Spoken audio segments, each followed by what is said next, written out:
Prohibir es un gran negocio.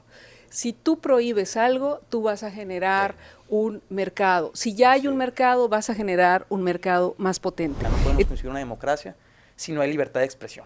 Pero la principal función de cualquier Estado es garantizar seguridad. Y en el caso concreto, la apología del delito, es un poco ambiguo la redacción del texto, que dice al que provoque públicamente a cometer un delito o haga la apología de este o de algún vicio, ¿no? Pues queda, pero es muy ambiguo, que queda de manera muy amplia. Una persona que es pobre no es en automático criminal, sin embargo, la marginación, la falta de oportunidades, tenemos que trabajar con estos jóvenes, son el ejército infinito del crimen organizado, son los muertos prescindibles del crimen organizado. El crimen organizado no le perdona, hoy pierden a uno de estos soldados y mañana van por otro. Que precisamente a partir de la guerra contra el narcotráfico, entonces empiezan a surgir muchísimos más grupos con una violencia más brutal, ¿no? Y hay que decirlo también, ha sido una política pública de continuidad, es decir, el tema de seguridad no es un tema que se debe politizar entre partidos ni con ideologías. El concepto de el tejido social y la prevención del delito no es nuevo, es realmente muy viejo. El problema es que no ha sido exitoso los esfuerzos que se han hecho, porque primero hay una continuidad en algunos aspectos y segundo porque se considera que prevención del delito es llevar un torneo deportivo a una colonia y luego voltearte y no volver nunca jamás. Y lo que se necesita es tener de verdad una agenda de igualdad urbana. Aquí los municipios juegan un papel muy importante.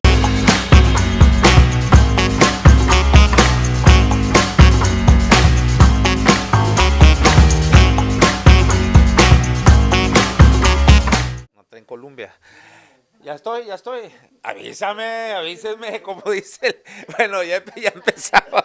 Bueno, bienvenidos a La Polaca con Aarón Tapia, el antro político, donde lo único que no se degenera es la verdad, periodismo sin tapujos ni mordazas.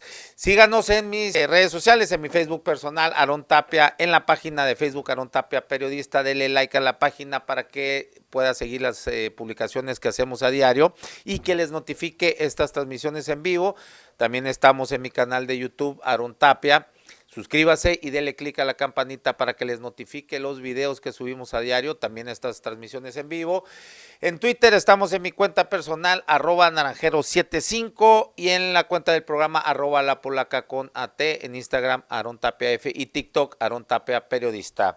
Hoy también puede encontrar ahí asesoría de imagen, crítica de moda y todas estas cuestiones que les han causado escozor a algunos. Bueno, iniciamos. Hoy el tema es el debate sobre si se debe prohibir o no los corridos, la apología al delito, y bueno, hay todo un tema, más que el debate o análisis si se deben o no prohibir, todo lo que subyace con este tema, que es muy interesante y son cuestiones hasta sociológicas, antropológicas y de muchas realidades también.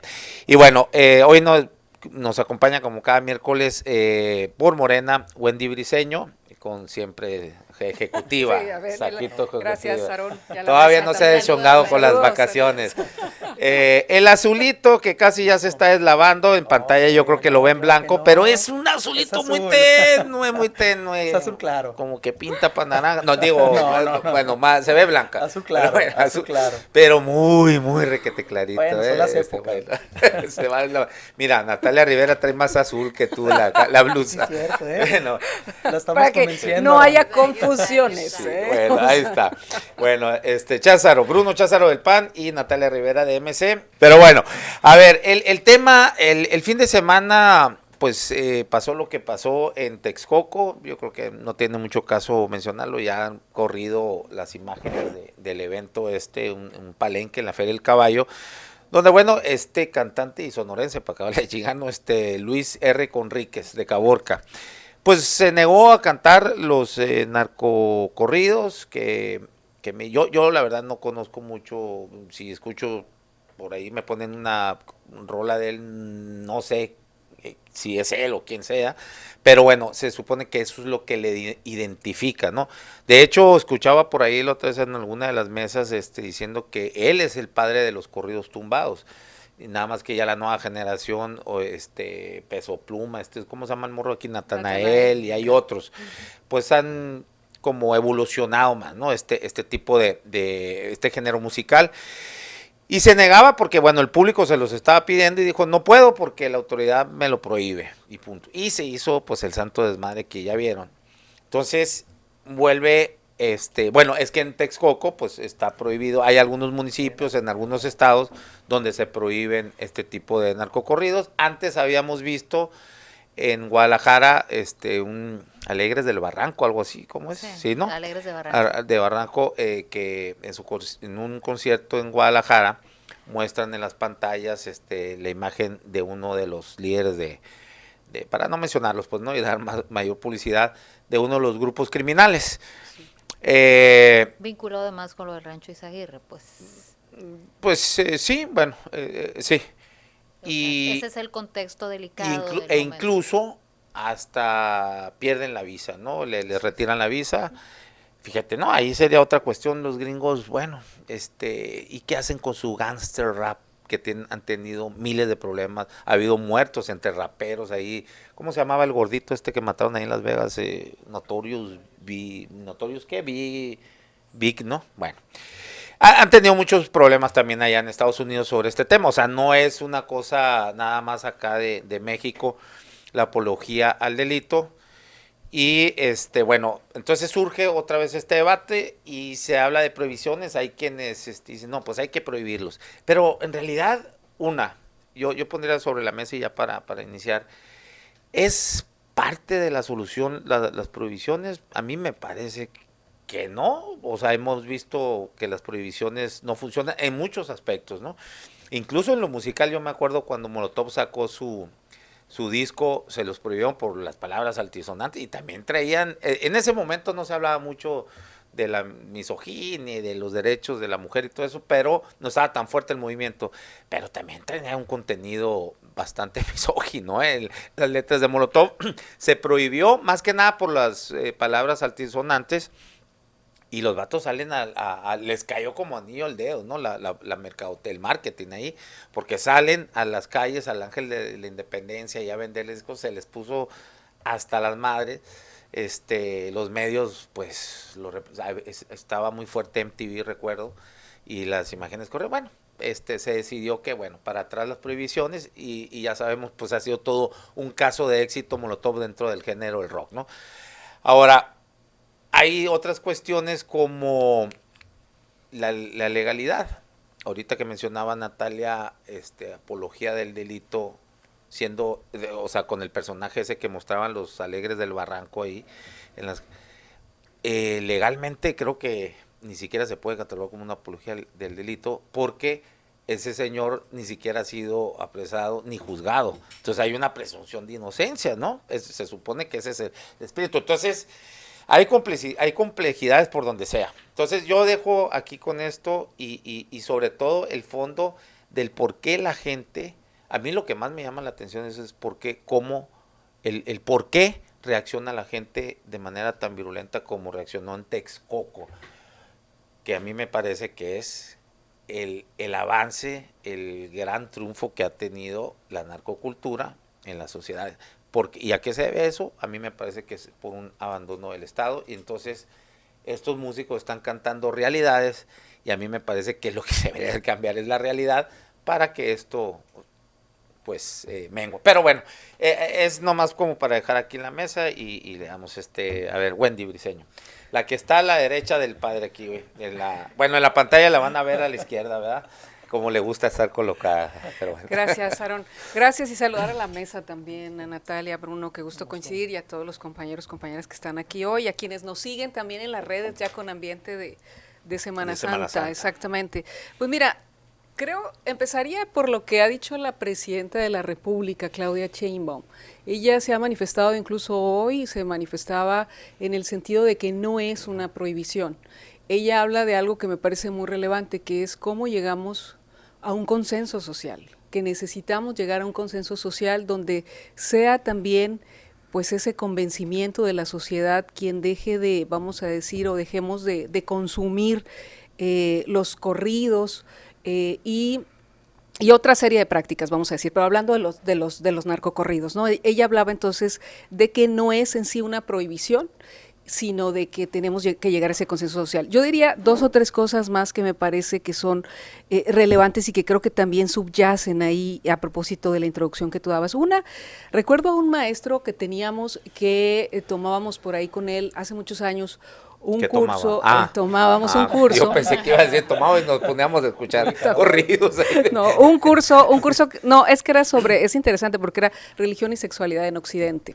Entonces, él ya falleció, era un veracruzano que se llamaba Juan Carlos Hernández Mellueiro. Él ya falleció, muy bueno, pero él retomaba siempre pensamientos como los de Michel Foucault y decía, prohibir es un gran negocio. Si tú prohíbes algo, tú vas a generar un mercado. Si ya hay un mercado, vas a generar un mercado más potente. Entonces, me parece que también se tiene que ubicar eso en el centro. Si tú prohíbes, pues vas a generar, de todas maneras va a haber una búsqueda por consumir algo, ¿no? Que te está a ti llamando. Creo ahora, estimula más, ¿no? Le encanta, no sé por qué al humano lo prohibido, ¿no? Prohibir, exactamente. Ahora, ¿qué creo que también subyace ahí? Tú lo mencionabas.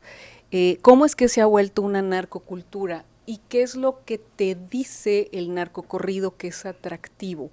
Creo que hay elementos ahí de movilidad social. Eso es muy fuerte. O sea, que para diversas poblaciones, porque tú hablabas de abandono, efectivamente, del Estado, de impunidad, podemos decir también, y entonces de pronto, ¿qué te dice el narcocorrido? Te dice que te lo está cantando, te lo está cronicando, el que te lo está diciendo te dice que viene de abajo, te dice que le ha costado subir, te dice que ahora tiene éxito, que exactamente, porque además hay una visión efectivamente también de cierto tipo de hombre, o sea, está ligada a cierto tipo de venderte una idea también de masculinidad. Eso es interesante, no porque no haya otra forma de modelar a las mujeres ahí, sino sobre todo hacia dónde o qué te está modelando, qué referentes te está dando el narcocorrido. Entonces me parece que en ese sentido puede haber por esta falta de mayores oportunidades, de mayores, vamos a decir, de un ascenso que el Estado debe de garantizar en cuanto a movilidad social, pues puede haber quien se esté ahí, y lo hay, pues el hecho es que no es solo puede haber, creo que a través de los años se ha demostrado que lo hay, quien se identifique con esas letras. Ahora, una cosa pueden ser las letras, otra cosa puede ser si esto te lleva realmente a delinquir o si simplemente puede, vamos a decir, si en un momento dado el narcocorrido puede ser un justificante de otro tipo de delitos o de acciones que tú veas. Es decir, me parece que es como mucho más complejo que decir que por escuchar un narcocorrido tú vas a actuar en la misma forma, ¿no? Pero sí creo que representa algo, por eso se consume. Ahora, ya para cerrar esta participación, diría algunas cosas. Por ejemplo, se ha vinculado los temas también de la delincuencia con un asunto de la pobreza. Yo creo que es importante también, sí, hablar de la falta de oportunidades y de las ausencias del Estado, pero también es importante no criminalizar la pobreza. Eso también me parece relevante. No significa que por no tener una oportunidad inmediatamente vas a buscar ganar dinero a costa de lo que sea, incluso delinquiendo. Entonces me parece que no es criminalizar la pobreza. Me parece que sí hay una situación tremenda que la ha habido de desigualdad en nuestro país. Nuestro país es el 7º más desigual en el mundo. Entonces, sí quisiera decir, ¿cuál fue el caldo de cultivo? Y con esto cierro. El narcocorrido también está muy ligado a todo el boom que tiene la guerra contra el narcotráfico en el sexenio de 2006 a 2012. Luego, pues, hemos venido viendo, pues, diferentes, vamos a decir, consecuencias o situaciones de lo ocurrido, pero sí está ligado también a otro dato importante. Entre 2006 a 2014, la pobreza que venía, vamos a decir, descendiendo en México aumenta. La pobreza aumenta entre 2006 y 2014. Luego, entre 2014 a 2020, cuando también vivimos la pandemia, parece que se estanca la lucha contra la pobreza. Y es a partir de una serie de acciones sostenidas de política salarial, aumentar la política salarial y tener una política social que se logra empezar a revertir con números favorables, vamos a decir, la pobreza.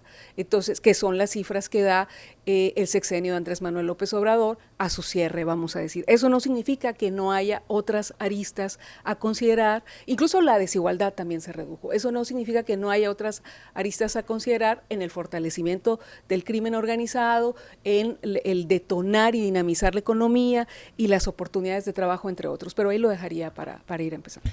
Muy bien, Bruno, muchas gracias. No, pues primero que nada, un gusto, Aaron, estar aquí con ustedes, con la producción, con Wendy, Natalia, un gusto, aquí estamos. El gusto es tuyo. Gracias.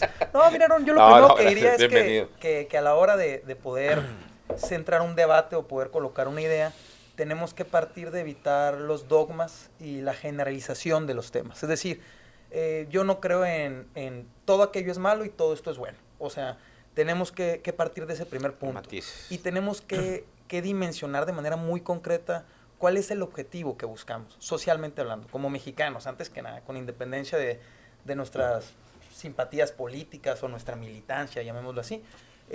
Yo lo llamaría de una manera, es justicia, lo que busca México.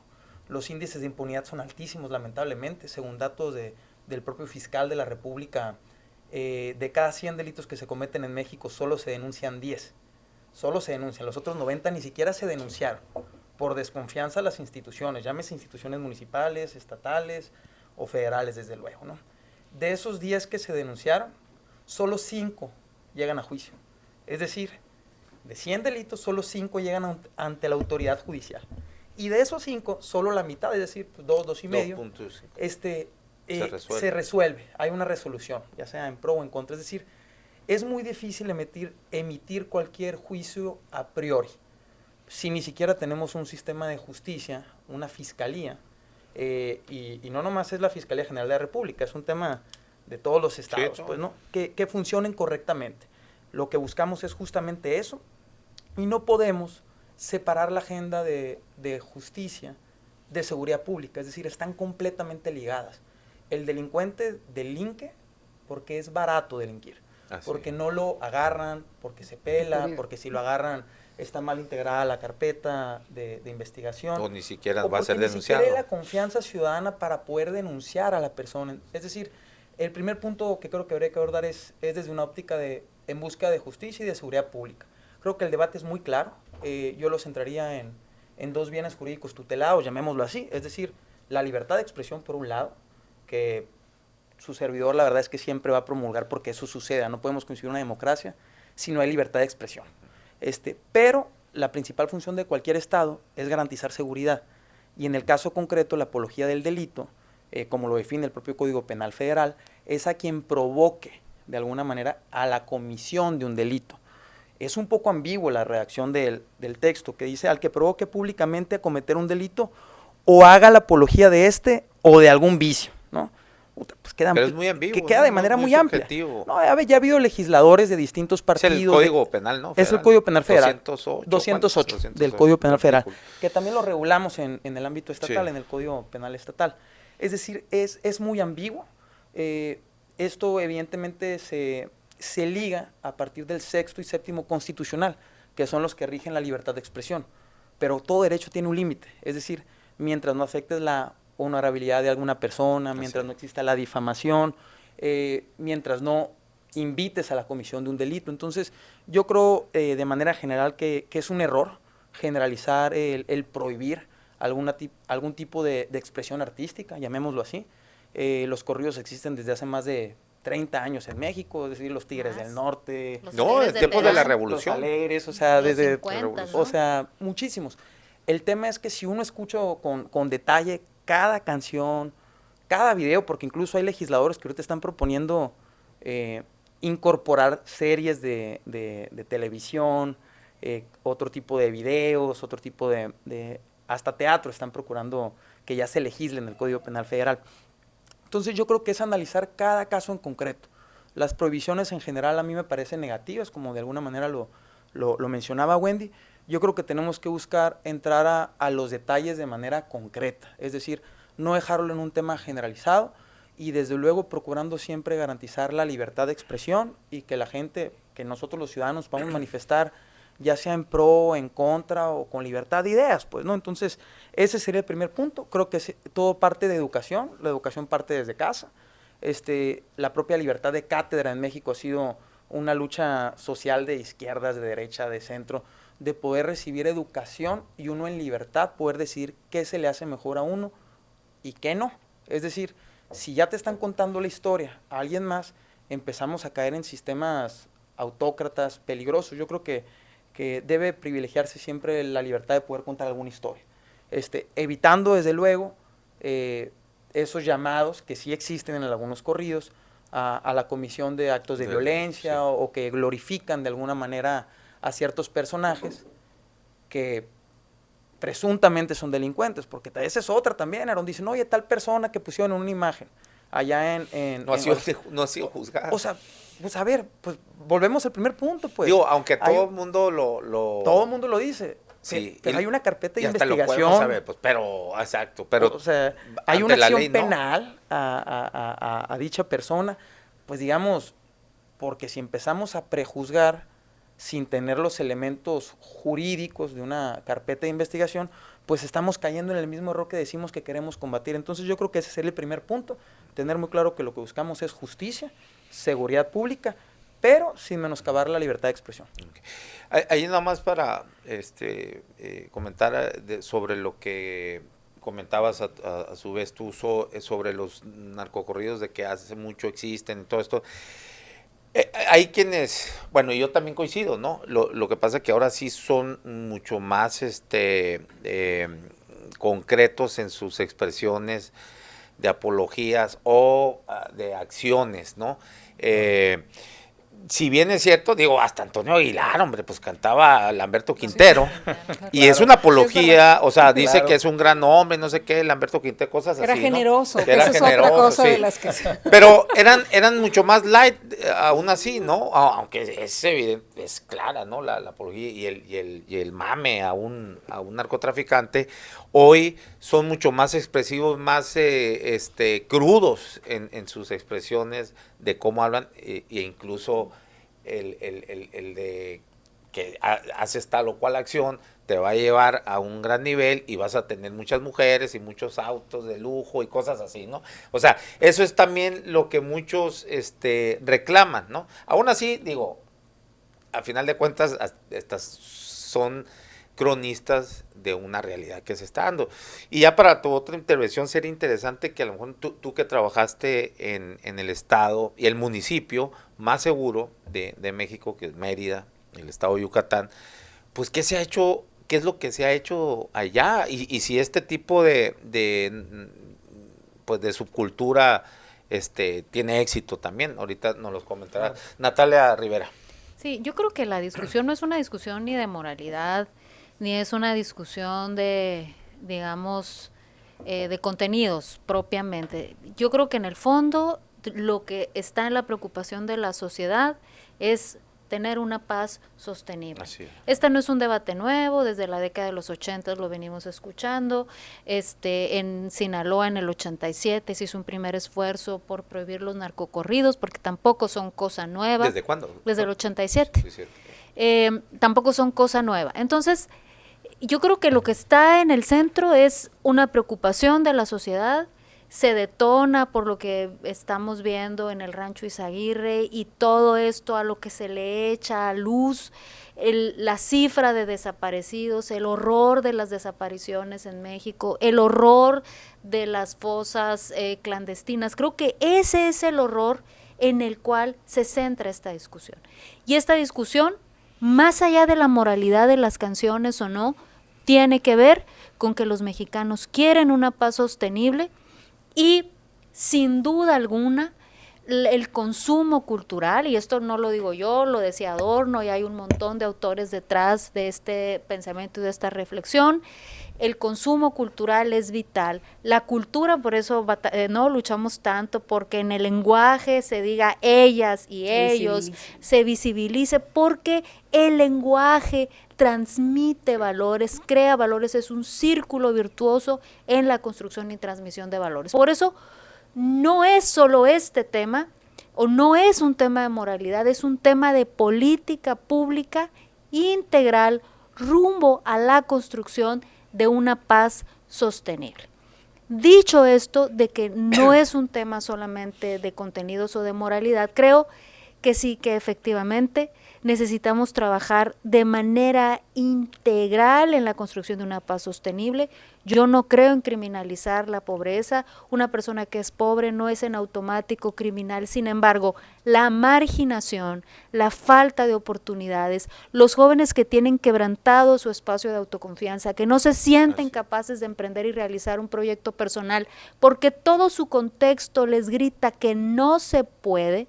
Tenemos que trabajar con estos jóvenes, son el ejército infinito del crimen organizado, son los muertos prescindibles del crimen organizado. El crimen organizado no le perdona, hoy pierden a uno de estos soldados y mañana van por otro.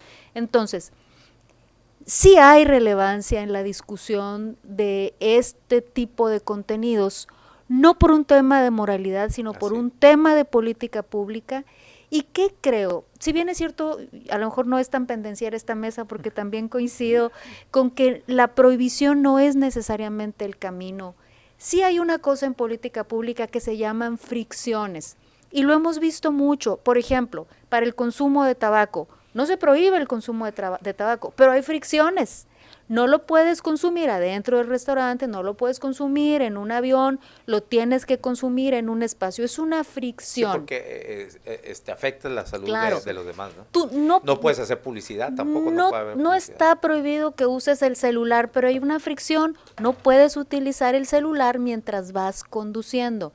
Entonces, si bien es cierto, nadie queremos un estado prohibitivo porque es muy peligroso. Hoy prohíben una cosa y luego otra. A mí me gusta el concepto de prohibir, de verdad que yo lo valoro desde la oposición, incluso que seríamos los más vulnerables frente al poder en una lógica prohibitiva, pero sí es necesario que existan fricciones de tal suerte que no sean los niños en una primaria quienes tienen un primer acceso, como su primer acceso de consumo cultural al consumo de canciones que no solamente hacen apología del delito, sino que además denigran la presencia de la mujer, denostan la relación que la mujer puede tener en su interacción con un varón.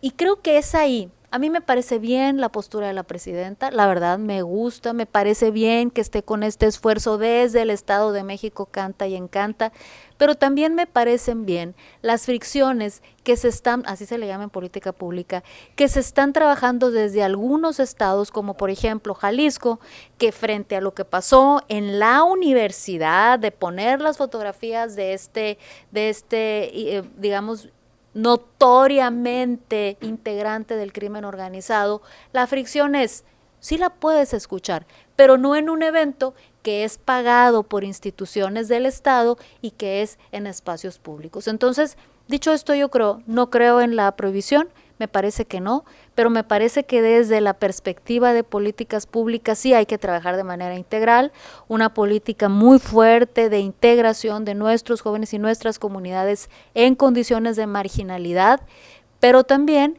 el consumo cultural, que es tan importante en la formación de valores, y no de valores morales, de valores sociales, que eso sí debe formar el Estado, y ahí es muy importante poner fricciones a lo que, como los alimentos chatarra, no están prohibidos que los compres en un Oxxo, pero no los puedes comprar en una escuela. Fricciones a lo que es indeseable en la conducta y facilitar lo que sí es deseable en la conducta. Sí, fíjate eso que decías del recurso público, ¿no? Desde el Estado. Pues recordemos también que era alrededor de 2 años en Viña del Mar, un concejal que sería el símil aquí a regidor, concejal de Viña del Mar, exponía, y creo que hubo otros concejales que se le unieron, que se prohibiera la presentación precisamente de Peso Pluma, porque creo que ahí en Viña del Mar, o sea, ese festival es una especie de híbrida, ¿no? De recurso privado y también público, ¿no? Entonces él exponía eso, ese concejal decía, no podemos estar con dinero público, pues promocionando ese tipo de género musical que hace apología al delito, ¿no? Y que también ahí en Chile tenían sus problemas.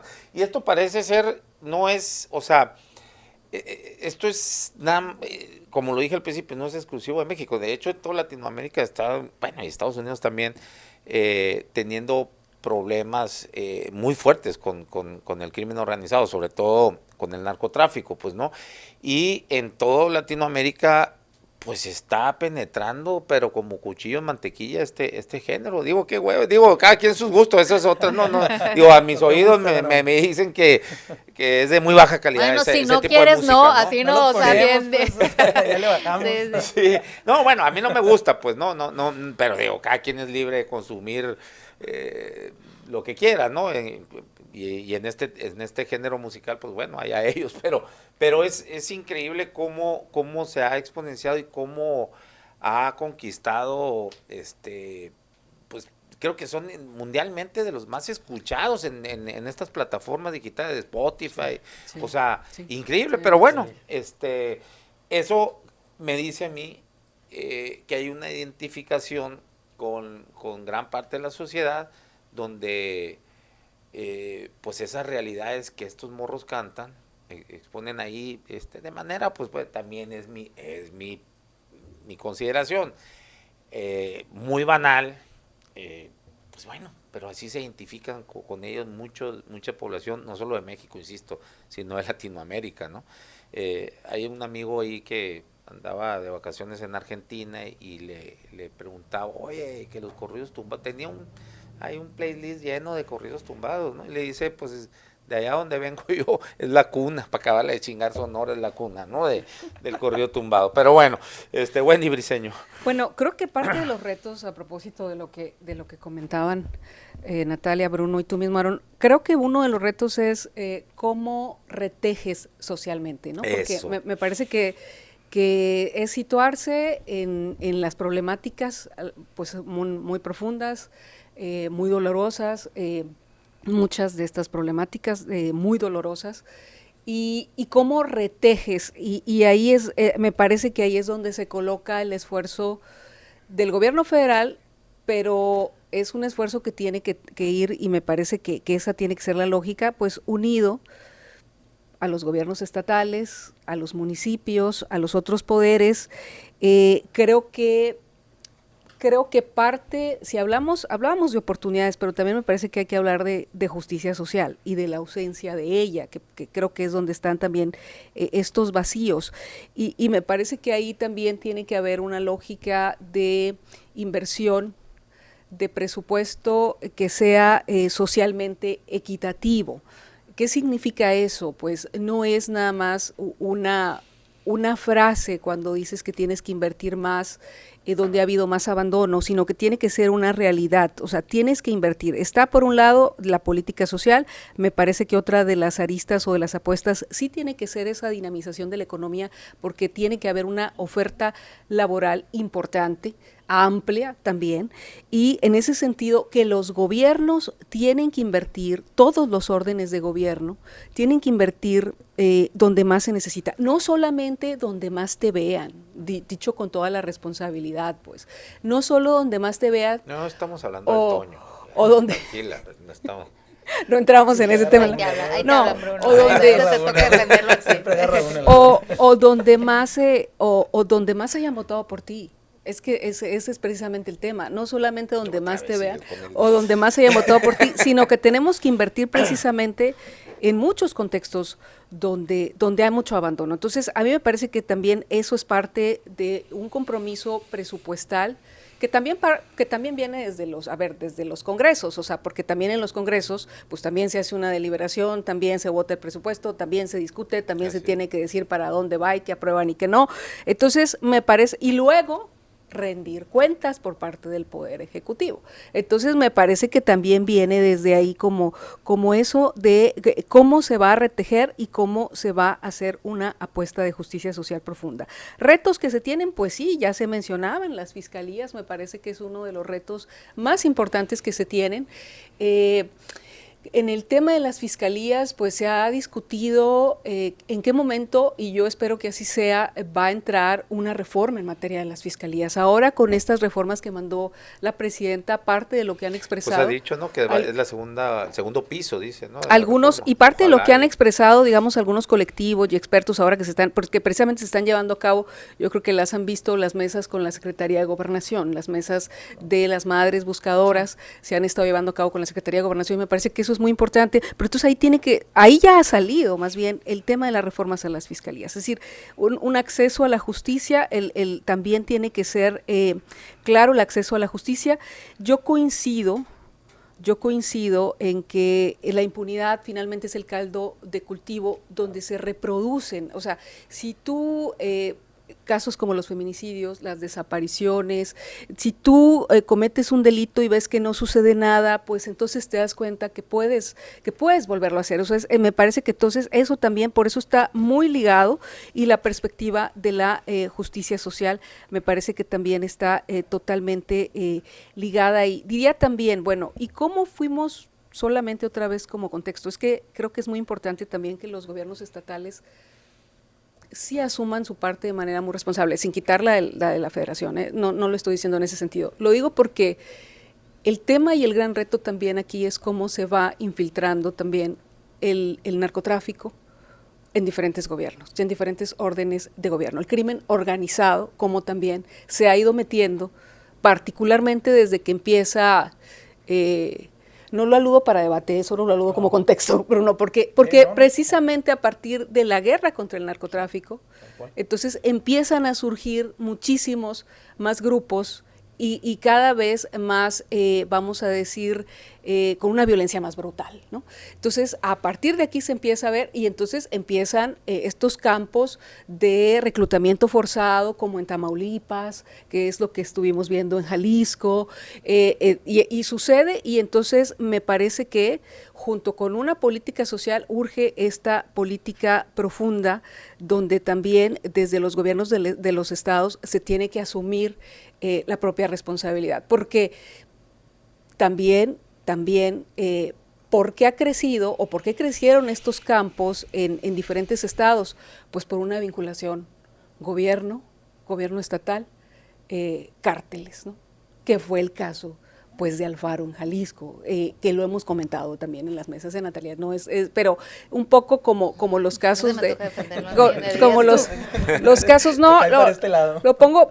Ha sucedido en Tamaulipas, ha sucedido en Jalisco, se debatía en la mesa el caso de Sinaloa, o sea, me parece que al final es una corresponsabilidad de todos los actores políticos. Y si la intención y el objetivo es ese retejido y esa paz social de la que estamos hablando, pues ese consenso de la sociedad también tiene que atravesar, y ya con esto cierro, la sociedad también tiene que creer verdaderamente que hay una apuesta por un cambio en sus propias autoridades, me parece. Ahora, yo ya no sé quién contamina a quién, y hablar de crimen organizado como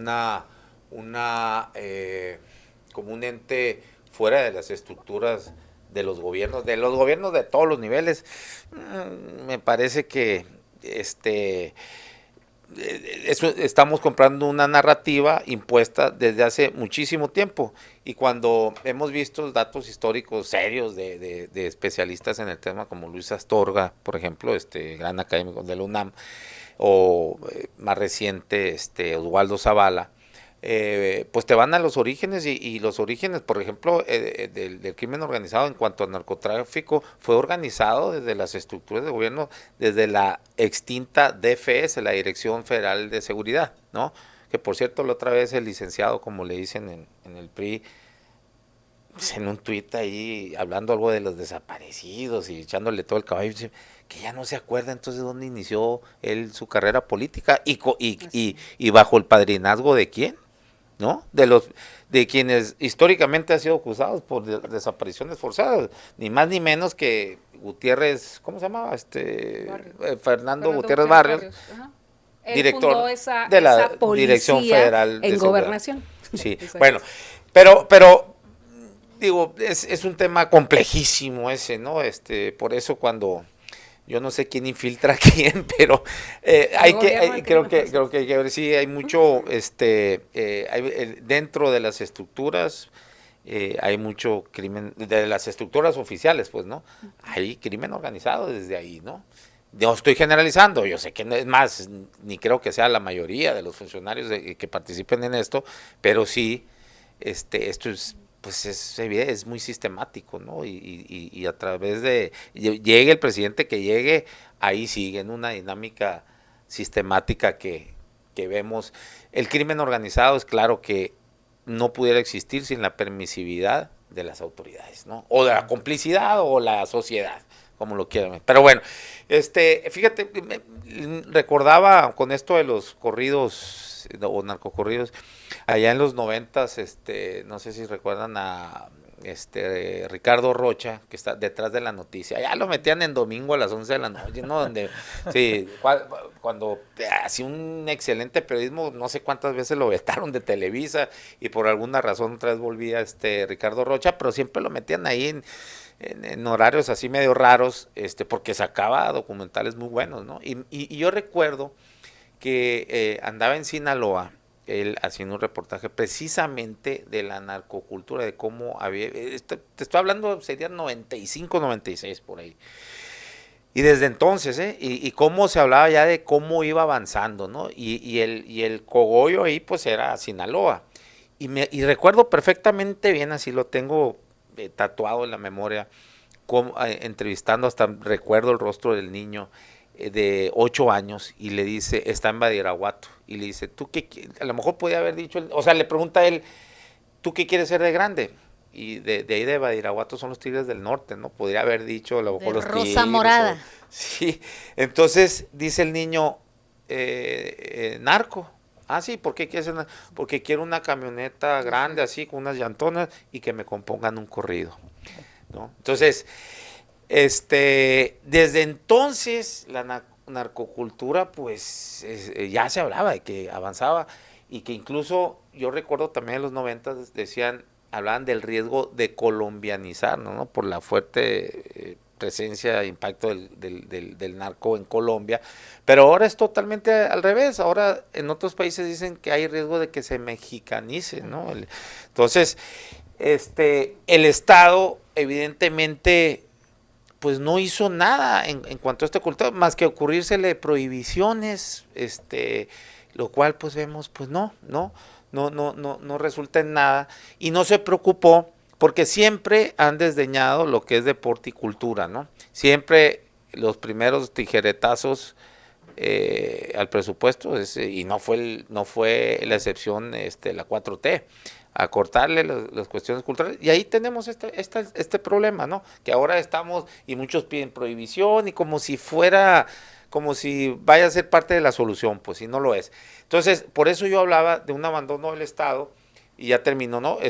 Por ejemplo, ahí en Badiraguato, si el que te arregla ahí las calles, y le da a la escuela, y luego hasta de pasadita le da una remozadita ahí a la parroquia, y una feriecilla ahí al cura, y la chingada, pues las fidelidades se la van a deber a ese personaje que está en el narcotráfico, y mientras el Estado, pues, con un abandono donde no llegan los programas sociales, donde a veces ni agua potable llega, pues entonces luego ahora estamos espantados porque cantan lo que cantan sobre las realidades, ¿no? Y lo único que se nos ocurre es decir, prohíbalo, y andar con cosas románticas de que yo en mi tiempo escuchaba esto y no se dejaba, y en la radio no... No mames, o sea, ese no es, las sociedades van evolucionando conforme a sus propias dinámicas de realidades, y andar pidiendo, ay, como era antes, y que, para empezar, ya notas que ya estás ruco, ¿no? Porque cuando empiezas con la nostalgia de tu juventud ya valió madre, pero bueno, me parece que no ese es el caso, y creo que las prohibiciones, lo hemos visto infinidad en muchas cosas, pues no resultan. Y como lo decía, creo que tú fuiste como el mejor marketing, el mejor potencial que le puedes dar a algo que se prohíbe, pues es eso precisamente la prohibición. Bruno, te preguntaba, ¿qué en Yucatán, en Mérida, qué tipo de, qué se vive con esto? ¿También tienen éxito estos narcocorridos? ¿O cuál es la dinámica? ¿Por qué es el Estado durante mucho tiempo se mantiene como el Estado más seguro? Y incluso la ciudad, ¿no? Más seguro, como un oasis ahí en México, en todo este mar de sangre y fuego, o sea, ahí se mantiene, es otro rollo. Yo estuve por ahí el 2019 y de verdad que parece que estás en otro México, ¿no? La gente es sumamente civilizada. Digo, me enfoqué a observar, a fijar, y sí es muy distinta las dinámicas, ¿no? Para no entrar en detalles nomás, así te lo dejo, pero ¿qué es lo que se hace? ¿O tú cómo pulsabas ese tipo de cosas? Qué bueno que lo mencionas porque permite, digamos, poder ampliar el debate a otras regiones del país, a buenos modelos de gobierno y más. Mira, creo que Wendy lo decía muy bien, hubo una estrategia fallida en el ámbito nacional, en particular la del expresidente Calderón. O sea, fue una estrategia que no dio resultados, en particular militarizar y descabezar, ¿no? La estrategia en otros lugares del mundo ha sido más con inteligencia, desarticularlos financieramente, utilizar tecnología y abonarle a algo que lamentable tampoco ha hecho este gobierno. Quiero pensar que la presidenta actual no lo hizo nadie. No lo hizo el expresidente Andrés Manuel. O sea, lo que no hicieron fue dejar de desmilitarizar el país. Al contrario, reformaron la Constitución e incorporaron la Guardia Nacional completamente a la Sedena. Es decir, si algo está mal y se ha hecho mal, pues lo primero que tienes que hacer es decir, oye, pues eso que se hizo estuvo mal, pues vamos a mejorarlo, ¿no? Entonces, en esa parte coincido con Wendy. ¿Cuál era la definición de locura de Einstein? Claro, en esa parte coincido parcialmente con Wendy, en que estuvo mal desde entonces, pero que actualmente tampoco se ha mejorado, pues, más la administración anterior. Creo que esta administración en particular tiene un ánimo distinto con lo que respecta a la relación entre la seguridad pública, seguridad ciudadana, y lo que es defensa nacional. Son completamente distintos desde la perspectiva de la seguridad pública, ¿no? Son roles distintos, el de un militar al de un policía. Entonces, bueno, nos vamos a Yucatán. En Yucatán tenemos una policía civil. El estado de fuerza de la policía ya es muchísimo más alto que en muchas regiones del país. Es decir, la ciudad de Mérida tiene más de 3,000 elementos. Por darnos un ejemplo, aquí según yo no rebasamos ni los 1,500. ¿No? Natalia debe saber más que nosotros, sí. Lo trae más claro. En Mérida hay más de 3,000 cámaras de videovigilancia en la ciudad y funcionan todas. Aquí no deben de pasar de 300 o 400, 600. Bueno, está por muchísimo más alto. No se conoce, por lo menos así inmediatamente, no hay muchos casos que se hayan resuelto aquí, o dime más de 3, por las cámaras. Claro, o sea, y hay que decirlo también, ha sido una política pública de continuidad. Es decir, el tema de seguridad no es un tema que se debe politizar entre partidos ni con ideología, es un tema que va mucho tiempo, ¿no? El secretario de Seguridad. Ya ha pasado de todos los partidos, ha estado en el PRI, ha estado con la exgobernadora que hoy está en Movimiento Ciudadano, con Ivonne, está con el gobernador actual que llegó de Morena, es decir, ha sido una política de continuidad incluso con los mandos, con los policías, con los comandantes, etcétera, y policías muy bien pagados, son los mejores pagados del país. Y además de ser de los mejores pagados, reciben becas sus hijos del 100%, ya sea en la Náhuac o en la Autónoma, en la que quieran, del 100%, más una beca bimestral, si no mal recuerdo, como de 3,000 pesos para lo que necesiten, O sea, no es de que lo tienes que utilizar exclusivo, o sea, para lo que necesiten. Pues estamos viendo, vemos cosas. Hay un modelo de seguridad muy bien estructurado que no es un modelo, reitero, exclusivamente de un partido, es una política pública de seguridad en general que ha tenido una continuidad y los resultados ahí están, y también hay que decirlo, tienen una circunstancia muy distinta a la nuestra. Nosotros tenemos a los gringos, que son el principal mercado en cuanto hablamos de narcotráfico. La bronca del fentanilo empieza por ellos, con todo el tema del oxicotín y los medicamentos que las grandes farmacéuticas de allá han abusado de los consumidores norteamericanos. Entonces, pues obviamente también tienen otra circunstancia que nosotros no tenemos aquí en Sonora, no tienen el territorio que nosotros tenemos, no tienen el litoral que nosotros tenemos, y pues a los gringos principalmente, estados, ¿no? Que hay que terminar hay siendo... estados que han estado bajo, o sea, que también por ejemplo, San Luis Potosí tuvo sus problemas, hay otros estados pues similares a lo mejor, o sea, que no son frontera, que no son, igual, pues no, en momentos han estado bajo el yugo del crimen organizado, pero Yucatán no, pues no, eso es lo que me refiero. Y bueno, y la dinámica esta es lo que te preguntaba, este tipo de géneros musicales, o en general, la narcocultura que aquí la vemos expresada en muchas partes, muchos sectores, allá cómo es en la sociedad, más allá de la seguridad y todo eso. Se escucha igual que aquí. Sí, cuando menos en términos eso. de percepción, Aaron. Okay. Hay una encuesta de bienestar ciudadano que el INEGI hace cada 4 años, cada 3. Hacía cuando tenía presupuesto. Hacía, pues sí.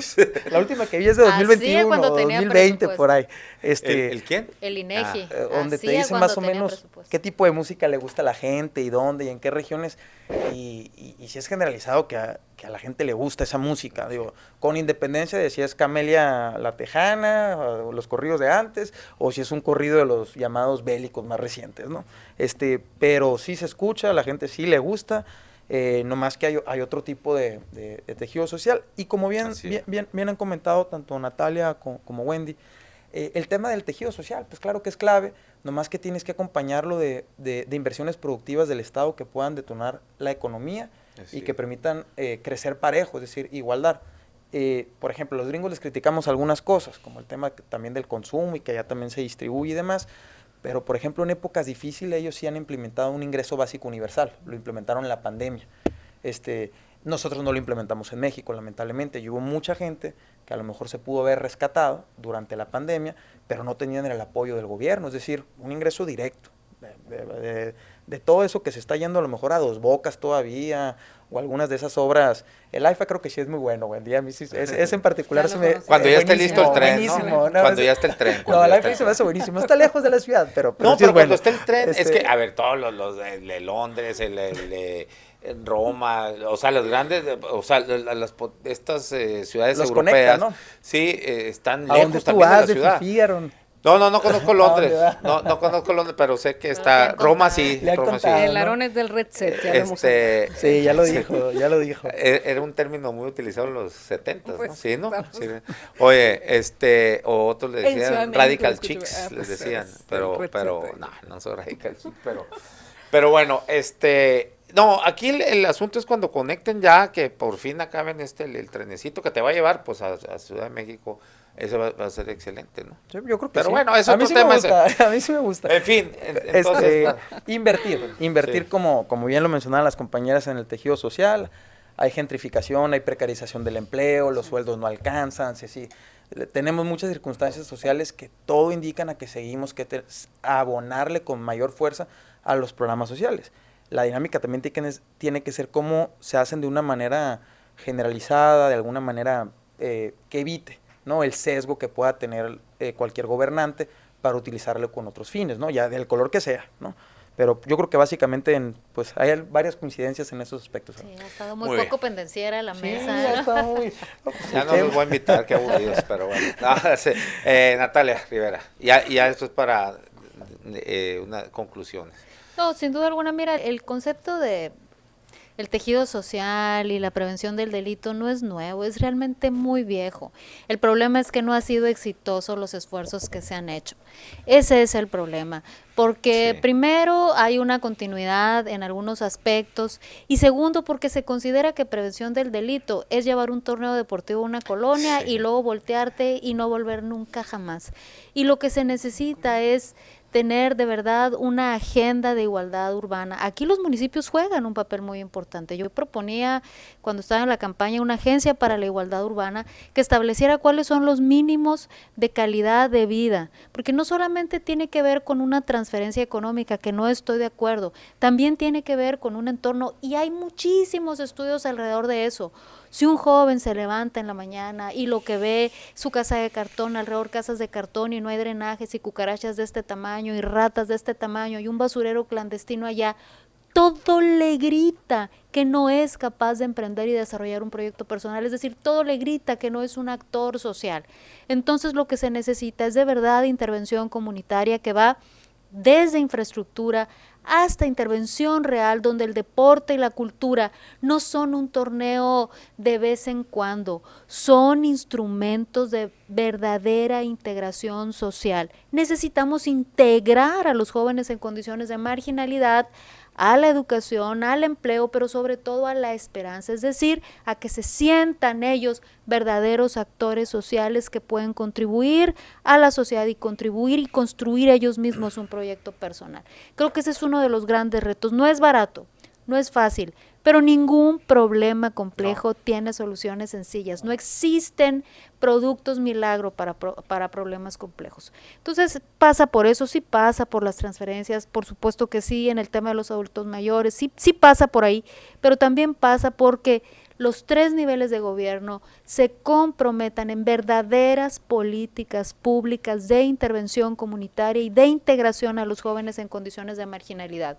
Y con respecto al tema de los narcocorridos y su prohibición, si bien es cierto, no me gustan las prohibiciones, sí es cierto que sí me gustan las fricciones desde las políticas públicas en todo aquello que no es contributivo. La comida chatarra no se prohíbe, pero se le hace fricción. El tabaco no se prohíbe, pero se le hace fricción, porque hay problemas detrás, el problema de la obesidad o el problema que deviene del tabaquismo. En este caso, el tema de los narcocorridos no suma a la construcción de valores sociales, luego entonces es válido colocarle fricciones, pero también es muy válido darle a la sociedad otras alternativas para la formación de cultura de legalidad, que es fundamental.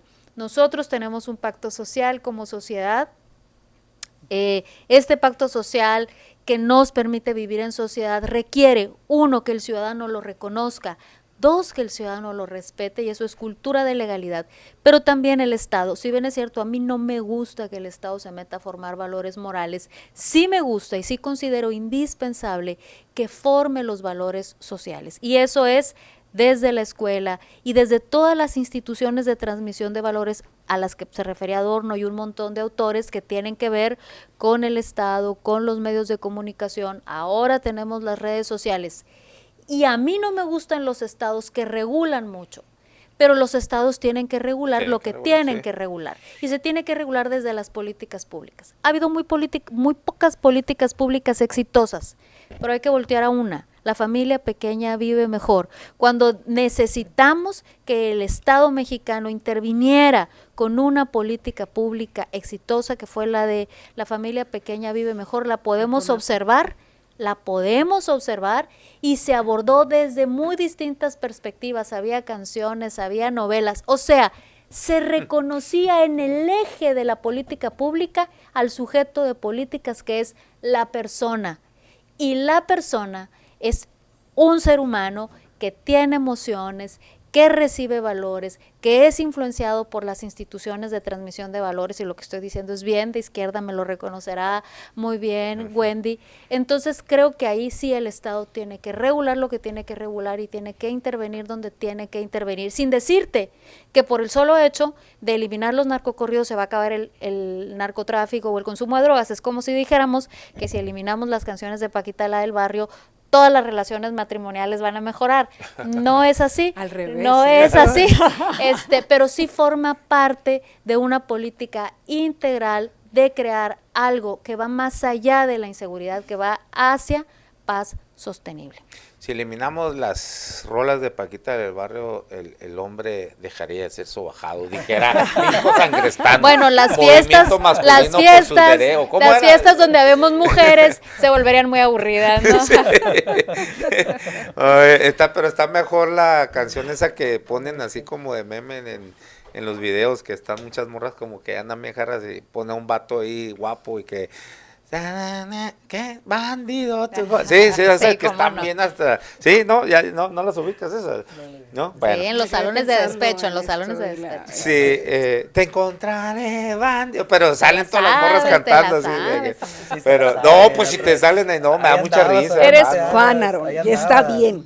No, ponen el audio de unas morras hasta el chongo, pues, ¿no? Y ponen siempre un vato ahí, caritón, entonces es como que... pues como diciéndole guapo, pues al vato con la rola esa, ¿no? Pero bueno, una vez me pusieron un video así, pues, Oye, bueno, buen día para cerrar. Sí. Bueno, ¿cómo pensamos en desincentivar? Entonces, creo que ahí me gustaría usar esa palabra. ¿Cómo pensamos en desincentivar que haya una admiración y que eso se convierta luego en una canción? Me parece que es, pues también, generando otras narrativas, efectivamente, otras narrativas de, por ejemplo, de ser jóvenes hacia las juventudes, que vayan más allá de valores morales. Yo estoy de acuerdo con eso, o sea, más bien otro tipo de narrativas que pueden hablarse de muchas maneras. Una es esto, invirtiendo socialmente, trabajando por el derecho a la ciudad de todo mundo, a propósito de lo que decían también Natalia y Bruno. Es decir, cuando tú abandonas un espacio, cuando tú abandonas una colonia, cuando tú abandonas un barrio, también lo que le estás diciendo a su población es que al Estado no le estás importando, que al Estado no le estás importando porque el Estado no le está invirtiendo ahí. Entonces, pues me parece que es como el tejido atraviesa por todo ello, ¿no? Y la narrativa que vas a generar para desincentivar todo esto otro, ahí van las conductas, vamos a decir, antisociales, vamos a decirles así, pues tiene que atravesar por hechos muy concretos, ¿no? Cómo generar una narrativa que esté muy sostenida en hechos concretos, que sí me están diciendo que las cosas pues están cambiando, que importa mi barrio, que importa mi colonia, que importa mi comunidad, que está importando, que el barrio te respalda, pero bien, pues, o sea, en buen plan, que el gobierno o que el Estado mexicano se está haciendo presente, porque sí tenemos una apuesta diferente por las juventudes. Superar todas esas narrativas atraviesa por ir superando que en su momento se contemplaron como ninis, aquello de no estudian ni trabajan, porque fueron narrativas que en su momento también se manejaron y que fueron estigmas, pues atraviesa también por poner sobre la mesa que parece que es como una vida de lujos y una vida, pero me parece que pues hay muchas otras cosas, un correlato del que no se habla tanto, de todo lo que tiene que ver con el crimen organizado. Es muy, muy joven y me parece que también es como esta otra parte, porque el narcocorrido te va a mostrar esta parte del ascensor social que puedes anhelar, ¿no? Y en el que te puedes querer convertir. Bueno, pues está otra parte que también es una parte de mucho dolor, de asesinato, de muchos otros temas que me parece que también se tiene que ir. Pero además está el sofisma, la falacia de que o sea, te cantan y te crees que todo el mundo va a ser Chapus Guzmanes. Y pues, exactamente. No, o sea, la mayoría son, como lo decía ahorita Natalia, soldados. Y son soldadazos que ganan. Prescindibles, que sí, se van exactamente. Y nada más para eso por un lado, o sea, sí me parece que hay que desincentivar con acciones muy concretas y esas acciones muy concretas atraviesan por un compromiso del Estado que viene por el presupuesto, que viene por políticas públicas, coincido, que viene por muchas acciones muy concretas que requieren un seguimiento para ver resultados. Creo también que sí está atravesado todo esto también por otra vez la lacerante desigualdad que ha habido en nuestro país. O sea, leyendo, por ejemplo, a Máximo Ernesto Jaramillo, Pobres porque quieren, se llama el libro, ¿no? La verdad, se lo recomiendo mucho, pero precisamente él bueno, te dice varias cosas. Es irónico, me imagino el título. Por supuesto, ¿no? es precisamente irónico y estas falsas narrativas de la meritocracia, ¿no? Las falsas narrativas de la meritocracia, porque aparte de todo, exactamente, porque además esta narrativa meritocrática es doblemente castigante, pues, o sea, tú no lograste salir y romper el círculo de la pobreza porque tú no quisiste, exactamente. Entonces, por ejemplo, datos que te da. Perdón que te interrumpa, la meritocracia, bueno, pues sí, pero entre similares, ¿no? Es decir, entre una clase media hacia arriba, ahí sí hay que hablar de meritocracia, pero no es para medir a todos, yo creo que, mira, puede ser un tema también de debate y complejo, pero el asunto es que te pueda visibilizar las profundas desigualdades socioeconómicas que hay en México. El 10% más pobre vive con 1,588 pesos al mes, es un poco un dato que él te da, y el 10% más rico acumula el 67% de la riqueza total de nuestro país. El 10%. Más rico, exactamente. lo que comentábamos, que México sí está entre los países más desiguales, es decir, avanzamos, pero tenemos que hacer, digamos, esto es un reto que continúa. Y él te dice nomás 3 cosas para ir cerrando que me parece que son importantes. Uno, él comenta, hay que desmercantilizar, o sea, todo aquello que es derecho, pues hay que desmercantilizarlo. Uno es la vivienda.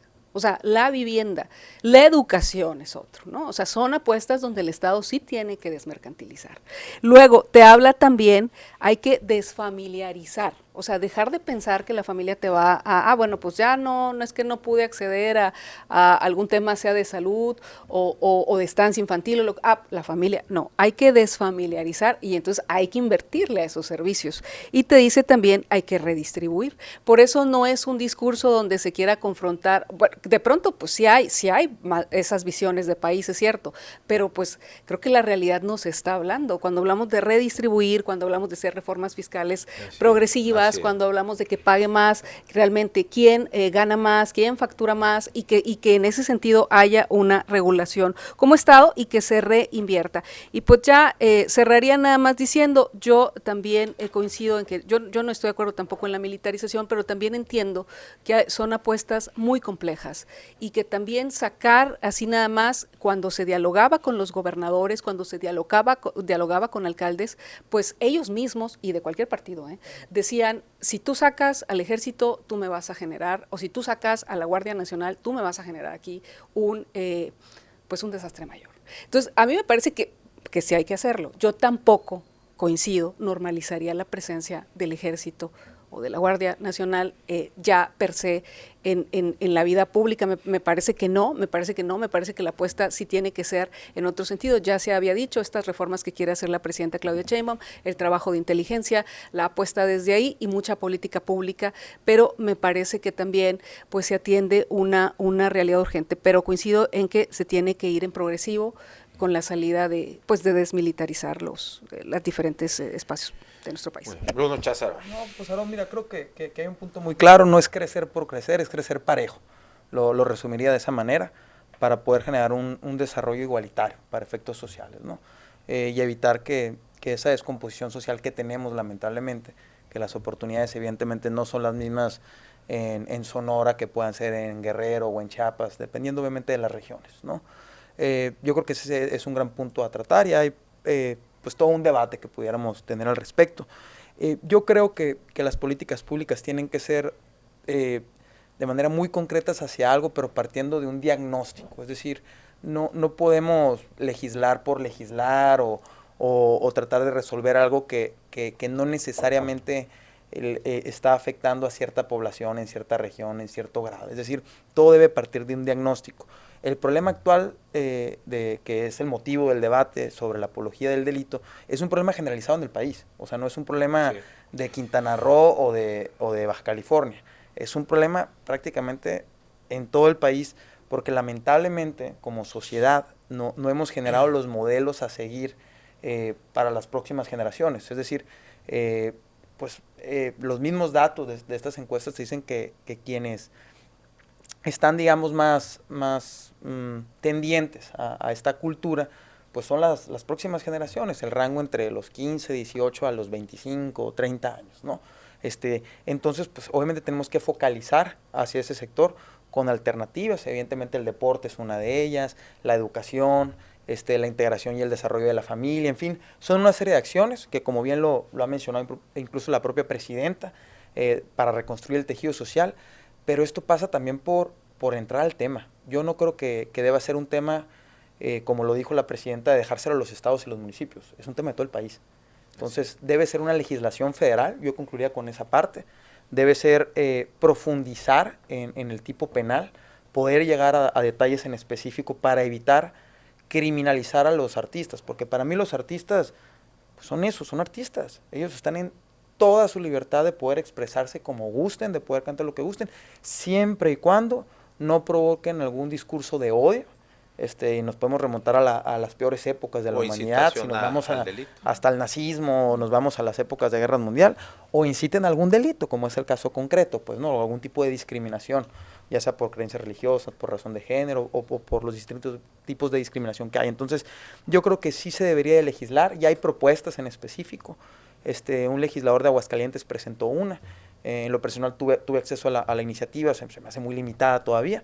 Creo que tiene que ser un debate mucho más profundo, que incorpore incluso pues a legisladores de distintos estados, a actores políticos de distintas partes, y que se atienda esta problemática para evitar lo que está sucediendo, como el caso de Texcoco, como el caso de Guadalajara, hasta en Los Ángeles, en Coachella pasó que no pudo cantar o que no cantó ninguno de esos tipos. Bueno, ya es otro país ese, ¿no?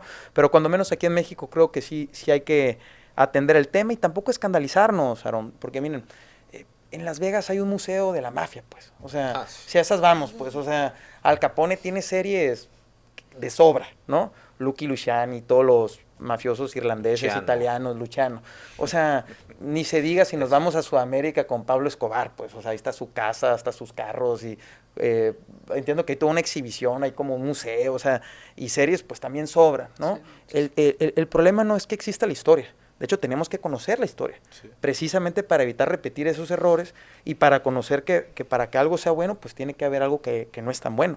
Entonces, uno siempre está a favor de que la historia se pueda contar con datos objetivos, con datos científicos, con hechos concretos, pero que sí existan las reglas, digamos, la legislación en concreto, federal en este caso, porque es un problema de todo el país, para poder atender de mejor manera pues esta problemática que tenemos. Muy bien. Natalia. Sí, yo creo que lo que necesitamos es, digamos, abres el panorama, el tema no es específicamente los narcocorridos, el tema es de fondo tener una cultura de paz. Para tener una cultura de paz, sin duda alguna, pasa por erradicar la impunidad. Y bueno, pues tenemos a la alcaldesa de Chilpancingo, que formaba parte de quienes convocaban, quienes publicaban las convocatorias para el reclutamiento forzado de jóvenes. Sí, sin duda alguna pasa por este entretejido que estamos viendo entre el Estado, actores del Estado, instituciones del Estado, con el crimen organizado. Entonces, eso está ahí, no lo podemos negar. Pasa por tener una cultura de verdad, donde el Estado utilice sus herramientas para el combate efectivo del crimen organizado, sí. Pasa también por combatir de manera directa y eficaz todo lo relativo a los dineros del crimen organizado, lo cual no vemos, por el contrario, cada vez vemos más una economía de Estado vinculada a los dineros del narcotráfico. Y también pasa por toda esta parte de prevención, de intervención comunitaria, de erradicación de la marginación, de que los jóvenes los podamos integrar a la educación, los podamos integrar al empleo, de desarrollar sus capacidades para luego generar las oportunidades. Y pasa también por esta parte, si algo entendemos quienes alguna vez estuvimos en el movimiento feminista, es la importancia de la construcción social de la realidad. Necesitamos que el consumo cultural promueva los mejores valores sociales. No hablo de los valores morales, no me gusta que el Estado hable de valores morales, pero sí de los mejores valores sociales. Nuestro mismo artículo 3º constitucional dice que la educación debe promover los valores, las libertades, la cultura de paz, y creo que desde la escuela, pero no solo desde la escuela, hay muchas instituciones de transmisión de valores que tendríamos que estar trabajando para transmitir los mejores valores sociales. Finalmente, hay un pacto social que nos hace posible vivir en sociedad, y esto solamente es factible si todos respetamos ese pacto social, y eso es necesariamente una cultura de legalidad. No hay productos milagro, no hay recetas sencillas para problemas complejos, y tienen que participar todos los niveles de gobierno, todos los actores del Estado. No será a corto plazo. La sociedad no es un tema a corto plazo, pero es un tema de disciplina constante. Ahora, una política pública no la echas a andar y te volteas a otro lado pensando que ya, no, la observas constantemente y constantemente te das cuenta que hay una desviación. En política pública se le llama efecto perverso, y la corriges, y la corriges, y la corriges, y la corriges. Por lo tanto, creo que hablamos de la militarización, bueno, pues está echada a andar esa política pública, hay que observarla, ver qué funciona, en qué momento no funciona, pero de que es una de las prioridades del Estado, la generación de una cultura de paz es una prioridad del Estado, porque no hay desarrollo posible si no es sostenida en una cultura de paz. Muy bien, muchísimas gracias, ¿cómo les aprendí? No, de veras, no, buenísima, muchas gracias, mira, como anillo al dedo para cerrar con broche de oro la semana, Pero estuvo aburrida, dijiste, que nos faltó acá subirnos los... Ya sabes que me gusta chingar la borrega, pero no, al contrario, muy interesante. Un saludo a Alejandro Castrejón. Saludos. Ya quisiera mis blusas del día, por cierto. No se las prestas. Bueno. Un honor ya la compartir para la mesa, Wendy. No, Bruno. muchas gracias. Muchísimas gracias. Ya no voy a invitar ni al ruso ni al Roberto Romero. Los van a extrañar. Bueno, muchas gracias. Gracias, Wendy, Gracias. Bruno y Natalia. Gracias a todos ustedes por la conexión. Felices vacaciones. Nos vemos por acá el martes de la siguiente semana, Semana Diabla. Bueno, gracias.